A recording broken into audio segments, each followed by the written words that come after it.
Welcome to this explainer. Today, we're going on a little journey to decode the future of work. You know, for decades, we've been endlessly debating the merits of capitalism versus socialism. But right now, we're going to zoom in on a highly specific, practical sweet spot. It's a really fascinating concept known as open business. So, let me ask you a question. Is there actually a better way to work? Because let's be honest, do you ever feel kind of trapped between the two extremes of modern employment? On the one hand, you've got the total independence, but also the total isolation of working for yourself. And then on the other hand, you have the security but absolute rigidity of these massive corporate structures. But what if there's a third way, a model that actually solves this? Just imagine you're building a business entirely on your own. Sure, you have complete autonomy, which is great, but you also suffer from what researchers call isolation strain. We're talking intense resource constraints, obviously a lack of expertise in every single domain, and you're forced to literally wear every single hat. Now, on the flip side, jump into a mega corporation. You get the resources, sure, but you suffer from central control strain, strict hierarchies and suffocating rigidity.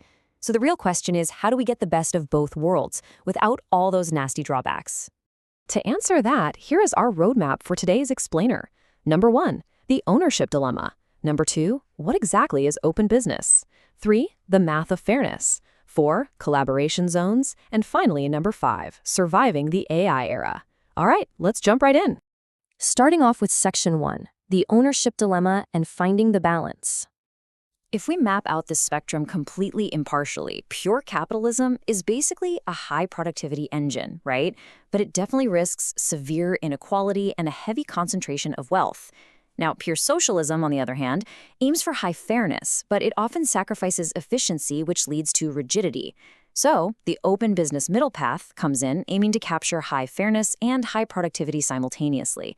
It sounds great, but it does introduce a brand new hurdle, and that is coordination complexity.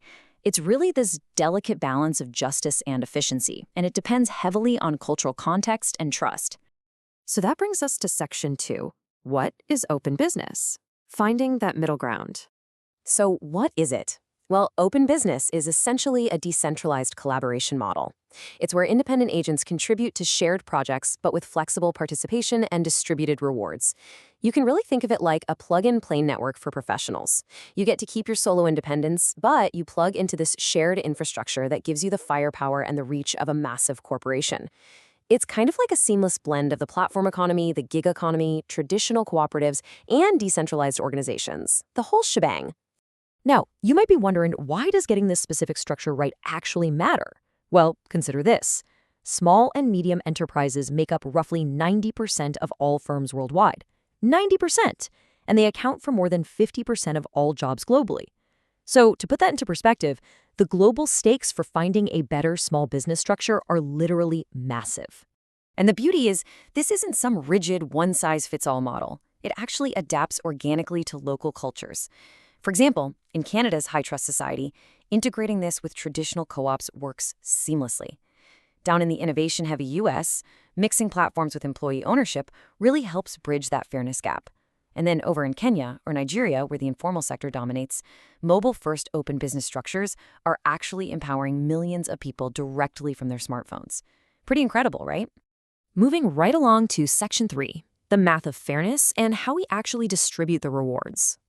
You see, having a nice philosophy is kind of useless without solid execution. In an open business model, fair compensation isn't just dictated by who happens to own the legal company's shell or whoever is sitting at the very top of a corporate ladder. Instead, it's more like a balanced scale. Your payout reflects a strict calculation of your specific contribution, plus the responsibility, risk, skill, time, and the cooperation quality that you personally brought to the table. Basically, it's all about measuring and rewarding actual, tangible input. So how does that math actually work in practice? Well, the contribution score algorithm breaks everything down into these really intuitive variables. Let's say you bring a highly specialized skill. We'll call that K. And you also take on a massive financial risk for the project, represented by R. Well, your algorithmic weight is going to increase significantly compared to someone who, say, just put in a few hours of basic time, which is T.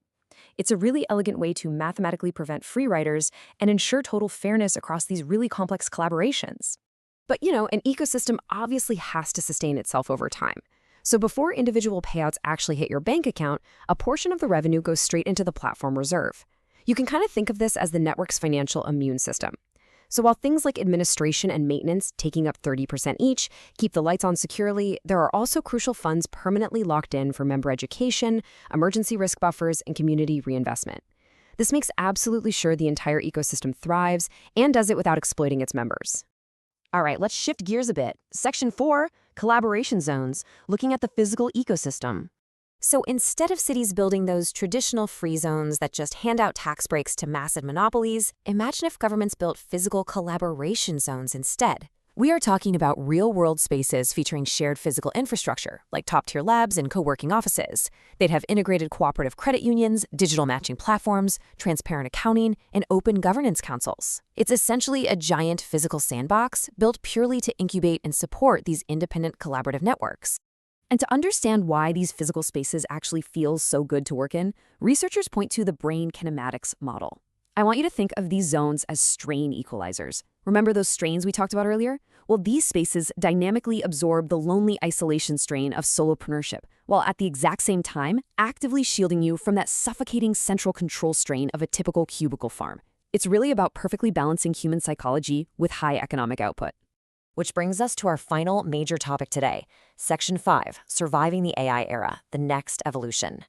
Look, the nature of work is undergoing a massive, literally unprecedented shock right now. Throughout history, the dominant unit of work has constantly shifted. We went from machine plus labor back in the industrial era over to human skill in the digital era. But now we're crossing straight into the AI era, where the fundamental unit is human-AI hybrid intelligence. We aren't just sharing labor anymore, folks. We are sharing complex intelligence. And this triggers an absolute productivity explosion. Think about it. One independent worker can now output the work of an entire traditional agency. We even have to completely redefine what a contribution is to include someone's AI leverage. But, and this is a big but, this brings a pretty terrifying monopolization risk. If independent workers rely solely on massive, centralized tech giants for all their AI tools, they're just going to develop a dangerous new dependency strain. We really risk just trading in our old corporate bosses for new algorithmic overlords. So to survive this shift, OpenBusiness has to update its math one more time.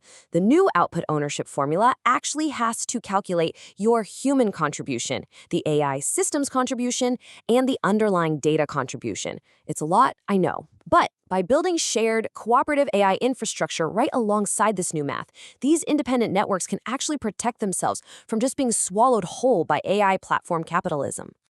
Which brings us to our final thought for today. Where exactly does your work life fit on this spectrum? And how are you going to apply the open business model to your own future? Are you going to stay trapped between total isolation and rigid corporate control? Or are you ready to build a collaborative, independent network of your own? I want you to really think about how you can use these frameworks to redesign your own career. Thank you so much for joining me on this explainer today, and I absolutely can't wait to explore our next topic with you.